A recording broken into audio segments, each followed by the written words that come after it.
Esselamu Aleyküm ve Rahmetullahi ve Berekatuhu. Əziz dostlar, Allah insan üçün əsl faydanı nədə görür? Mövzu bu barədədir. Bir, iman və salih əməl. Qurana görə insan üçün ən böyük qazanc, mal, məqam və şöhrət deyil, imanla yaşamaq və salih əməl görməkdir. Nəhl surəsi 97-ci ayədə deyilir, kim iman gətirib salih əməl görərsə, kişi olsun ya da qadın olsun, biz ona gözəl bir həyat bəxş edəcəyik. 2. Elm və marif, ağlın nuru. Quranda elm və düşünmək ən böyük nemətlərdən sayılır. Çünki elm ağlı aydınladır, insanı zülmətdən çıxarır, amma elm imanla birləşməsə faydası azalır. Bilənlə bilməyən bir olarmı? Zümər surəsi 9-cu ayədə bildirilir. 3. Qəlb təmizliyi və təqva.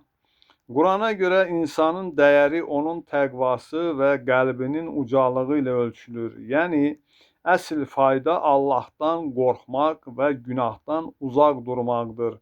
Hucurat surəsi 12-ci ayətdə deyilir, Allah yanında ən hörmətliniz, ən çox təqvalı olanınızdır.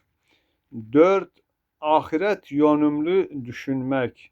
Dünya müvəqqətidir, amma axirət əbədidir. Quranda belə buyurulur.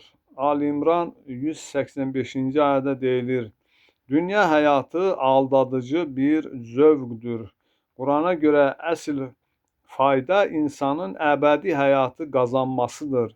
Ənkabut surəsi 64-cü ayədə deyilir, axirət evi əbədi olan budur, kaş biləydilər. 5. Səbir və şükür. Quran insan üçün faydanı hər halında Allaha bağlı qalmaqda görür. Bu ruh halı insanı sarsılmaz və xoşbəxt edir. Nemətdə şükür, çətinlikdə səbir. Bəqərə surəsi 155-156-cı ayələrdə deyilir, səbir edənləri müjdələ, onlar ki, başlarına bir müsibət gələndə deyirlər, biz Allahınıq və ona qayıdacağıq.